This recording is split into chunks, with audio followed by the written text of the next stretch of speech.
Good morning student. आज हम बात करेंगे बलबन के राजस्व सिद्धांत की। बलबन का राजस्व सिद्धांत देने के उद्देश्य क्या थे और किन परिस्थितियों में किन कारणों से उसने राजस्व का सिद्धांत दिया था। प्रमुख कारण यह था, बलबन दास से धीरे धीरे आगे बढ़ते हुए सुल्तान बना था, इसलिए उसके विरोध की संभावनाएं अधिक थी। दूसरा प्रमुख कारण था, सुल्तान का पद धीरे धीरे अमीरों के आगे अपने महत्व को खो रहा था। साम्राज्य में षड्यंत्र प्रति षड्यंत्र लगातार हो रहे थे। सुल्तान का पद पूर्ण रूप से सुरक्षित नहीं था। मंगोलों के आक्रमण लगातार हो रहे थे।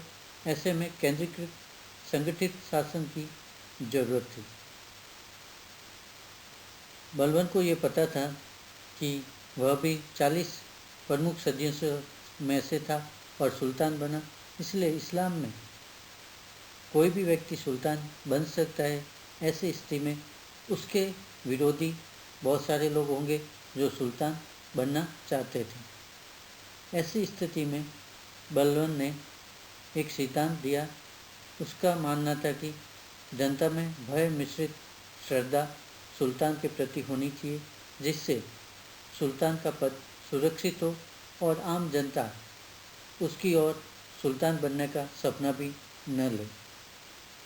इन परिस्थितियों में उसने अपने आप को प्रतिष्ठित या फिर अपने आप को सम्मानित या उच्च करने की कोशिश की, जिससे अमीर उसके बारे में कभी सोच नहीं पाए कि वो सुल्तान बनना चाहते हैं। इसलिए उसने वर्तमान में हीरो की तरह अपने आप को तैयार किया। हर समय उसके साथ अंगरक्षक रहते थे जो नंगी तलवार लेकर उसके साथ रहते थे। उसने अपने आप को सांसारिक बंधनों से ऊपर उठाया।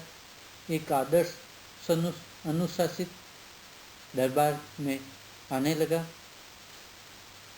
हर वक्त संपूर्ण कपड़ों में जो एक व्यवस्थित हो सकते थे, यहाँ तक कि वह ग्लव्स पहन के भी दरबार में आता था। ऐसी स्थिति में अपने आप को उसने औरों से विशिष्ट बनाने की कोशिश की।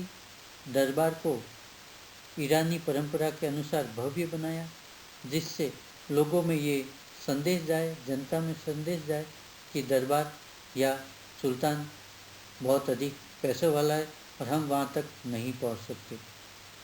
दूसरा, उसने अपने आप को एक महत्वपूर्ण वंश से जोड़ा, आफरासियाब वंश से जोड़ा, जिससे आम जनता उसके बारे में सोच नहीं पाए। उसको लगे कि ये पद उसको ईश्वर ने दिया है, ईश्वर की कृपा से मिला है। इस प्रकार उसने अपने आप को एक विशेष वंश से जोड़ा जो आम जनता के पास संभावनाएं नहीं थी। इस प्रकार बलबन ने ईश्वर, शासक व जनता का एक विशिष्ट त्रिकोणीय संबंध बनाया। राजस्व सिद्धांत फारस से प्रेरित होकर उसने सिजदा पाबोस प्रथाएं शुरू की, राज्य के जुलूस निकाले। इस प्रकार उसने अपने आप को धीरे धीरे आम जनता से ऊपर उठाया और सुल्तान के पद को महत्वपूर्ण स्थान दिलाया। अब जनता या अमीर भय मिश्रित श्रद्धा के साथ उसको देख रहे थे, क्योंकि सुल्तान का पद अब महत्वपूर्ण हो गया और आम जनता के मिलने से रहा, क्योंकि वह अपने आप को महान मानता था, आफरासिया वंश से जोड़ता था। गरीबों से या कमज़ोर व्यक्तियों से वह बिल्कुल मिलना नहीं चाहता था। एक बार उससे कोई मिलना चाहता था तो वो उससे मिला भी नहीं और साफ शब्दों में कहा कि वह गरीबों से नहीं मिलता। यहाँ पर उसका अर्थ ये नहीं था कि वह उनसे नफरत करता था। वह जानता था कि अगर वो आम जनता के साथ मिलने जुलने लग गया तो जो सुल्तान का पद है उसकी जो गरिमा है वह धूमिल हो जाएगी और आम जनता या आम व्यक्ति जो इस्लाम में नियम है सुल्तान बन सकता है, वो भी सपने देखने लगेंगे, क्योंकि वह ऐसा चाहता नहीं था कि उसका कोई विरोधी बने, सुल्तान के पक्ष या उसके बारे में सोचने लगे, वह चाहता ही नहीं था, इसलिए अपने आप को उसने महत्वपूर्ण बनाया और दूसरों से ऊपर उठाया। सुल्तान को महत्वपूर्ण स्थान दिलाने के साथ साथ में अपने आप को अल्लाह का प्रतिनिधि, अल्लाह का दिया हुआ पद बताया, जिससे आम जनता उसका विरोध नहीं करे, क्योंकि अगर वे उसका विरोध करेंगे तो वह सुल्तान का विरोध न होकर अल्लाह की इच्छा के विरोध होगा, जो कि इस्लाम के व्यक्ति नहीं चाहते थे। इस प्रकार उसने जनता को भय मिश्रित श्रद्धा के साथ जोड़ने की कोशिश की। के निजामी कहते हैं कि वह वर्तमान में अभिनेताओं की तरह दरबार में आता था, पूरे शान शौकत से दरबार में आता था, जिससे आम जनता भय मिश्रित श्रद्धा के साथ में उसको देखती थी। उसने जनहित के रूप में कार्य किए। वह कहता था साफ शब्दों में कि राजा का या सुल्तान का प्रमुख कर्तव्य है जनहित के कार्य करे। शांति, न्याय, व्यवस्था उसका प्रमुख उद्देश्य था। इस प्रकार बलवन राजत्व का जो सिद्धांत था, उसमें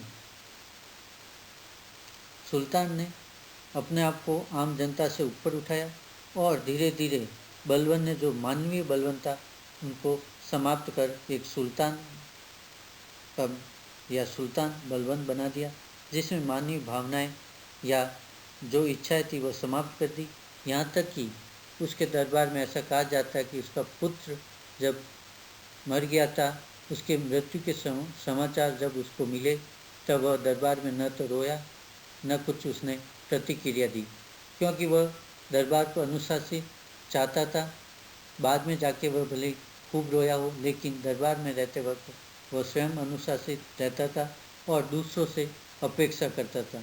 ऐसा न करने पर वह उनको तलवार के बल पर मार देता था। इस प्रकार बलवन राजत्व का सिद्धांत दिया। उसका प्रमुख उद्देश्य था सुल्तान का पद गरिमामय रहे और उसका कोई विरोध नहीं करे और लगातार वह शासन करता रहे। उसकी परिस्थितियों में उसका जो ये सिद्धांत दिया था वह पूर्ण रूप से सही था और उसने इसका भरपूर लाभ भी मिला। Thank you all of you.